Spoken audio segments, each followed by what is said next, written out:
इंतजार अभी थोड़ा लंबा हो सकता है।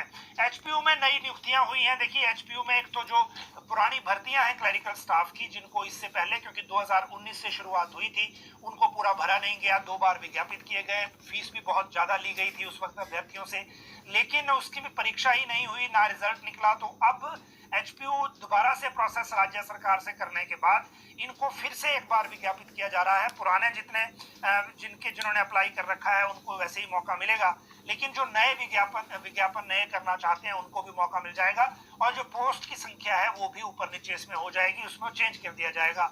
लेकिन आज जो इनके प्रतिकुलपति हैं आचार्य राजेंद्र वर्मा, उन्होंने कुछ नई नियुक्तियां की हैं, और ये नियुक्तियां हुई हैं एचपीयू के बाकी विभागों में। ये नियुक्तियां जो अभी देखिए, आचार्य श्यामलाल कौशल को अधिष्ठाता छात्र कल्याण, ये जो डीन स्टूडेंट वेलफेयर बनाया गया है, इनको पर्यावरण विकास एवं सतत अध्ययन केंद्र का कार्यभार सौंपा है, पहले से डीन है ये सौंपा है। आचार्य श्यामलाल कौशल जो है ये शैक्षणिक परिषद के सदस्य भी बन गए हैं। बाकी जो आईआईएचएम के निदेशक का कार्यभार भी सौंपा गया है इनको। आजीवन शिक्षा विभाग में सहायक आचार्य के पद पर कार्यरत डॉक्टर यशवंत सिंह हार्टा को कृषि लागत योजना केंद्र के महानिदेशक के तौर पर भी लगाया गया है। डॉक्टर दिनेश कुमार जो निदेशक हैं विश्वविद्यालय व्यावसायिक शिक्षा विभाग के, उनको यूसीबीएस एवलॉज का निदेशक के पद पे भी नियुक्त किया गया है। आचार्य रोशन लाल जिंटा जो है उनको मनोविज्ञान विभाग का विभागाध्यक्ष नियुक्त किया गया है। सिमी अग्निहोत्री जो है उनको लोक प्रशासन विभाग का विभागाध्यक्ष नियुक्त किया गया है। ये डिप्टी सीएम जो मुकेश अग्निहोत्री हैं उनकी धर्मपत्नी है, और ये नई नियुक्तियां जो है इन पदों पर हुई है, और अब सरकार इस बारे में फैसला लेगी। अब बात करते हैं पेंडिंग रिजल्ट पर चेतावनी की। देखिए आज पेंडिंग रिजल्ट को लेकर जिनकी एफआईआर चल रही है, उनकी आज जो ये आए थे शिमला में प्रदर्शन के लिए, वैसे बेचारे 3 दिन से शिमला में ही घूम रहे हैं। आज चौड़ा मैदान में थे, बीच में कल भी यही थे, रात को हॉली लॉज भी मिलने गए थे। लेकिन आज देखिए इन्होंने मीडिया के साथ बात की, नाराजगी मीडिया के प्रति भी है।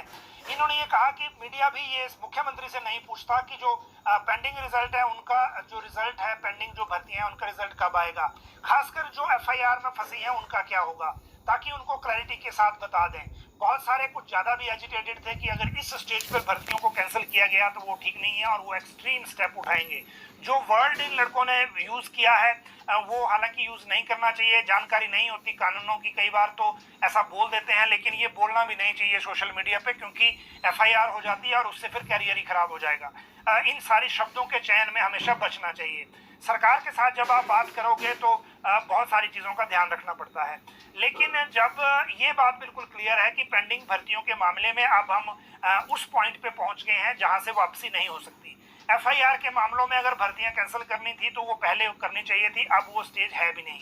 वैसे भी राज्य सरकार जो सुप्रीम कोर्ट का जो आईटी 817 का ऑर्डर है उसका इंतजार कर रही है, पहली बात तो ये है। और दूसरा इंतजार जो है वो विजिलेंस की रिपोर्ट का है, जिसमें एफएसएल की रिपोर्ट के बाद चार्जशीट तय होनी है। 13 एफआईआर के बाद 3 में ही चार्जशीट है, बाकी चार्जशीट अभी दायर हुई नहीं है।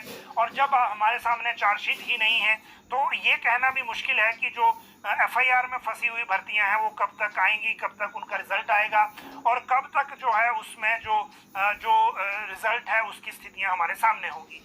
इन सारी परिस्थितियों में एक बात जो सबसे ध्यान देने वाली बात है वो ये है कि जो एफआईआर है, जिन मामलों में एफआईआर है, वो तो चलो समझ आता है फिर भी कि सरकार के पास ये एक जेन्युइन रीजन है कि जांच एजेंसी जो है उनके पास है, और लोक सेवा आयोग जो है जो केस एफआईआर के अंदर है उसको लेने को तैयार नहीं है।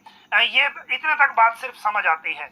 लेकिन जिन भर्तियों में एफआईआर भी नहीं है उनका क्यों मामला अटका हुआ है, ये बात समझ से परे है।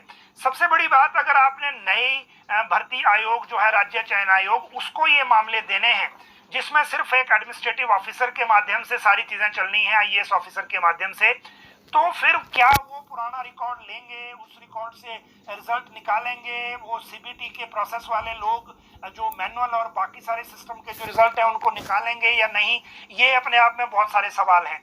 और इन्हीं सवालों के बीच में राज्य सरकार को सबसे पहले ये देखना है कि क्या हम अक्टूबर तक रिपोर्ट आएगी भी कि नहीं आएगी। फाइनल रिपोर्ट पहली बात ये है, आ भी जाएगी तो क्या वो 1 महीने के अंदर अपना सेटअप बना पाएगी, क्योंकि हमें कंप्यूटर सेंटर बहुत चाहिए, कंप्यूटर सिस्टम बहुत चाहिए सीबीटी के हिसाब से टेस्ट लेने के लिए। तो कई तरह के सवाल उसमें हैं। और नई भर्तियां करने से पहले जो पुरानी भर्तियां लाइन में हैं वो कब करेंगे फिर?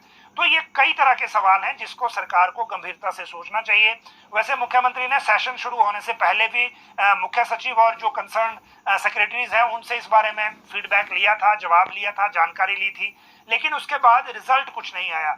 और हम ये इसलिए कह रहे हैं कि जो 6 पोस्ट कोड को एडवर्टाइज करने के लिए लोक सेवा आयोग परमिशन मांग रहा है, कंडक्टर की जो आवेदन आ चुके हैं रिटर्न टेस्ट लेने के लिए, कमीशन रिजल्ट जो परमिशन मांग रहा है, इन सारी चीजों का रिप्लाई आए बगैर जो चीजें हैं वो एड ऑन होती जा रही हैं और हम सोल्यूशन की तरफ को नहीं जा रहे। तो ये एक इंपॉर्टेंट इसमें मैटर है जिसपे ध्यान देने की जरूरत है। अब जिला परिषद के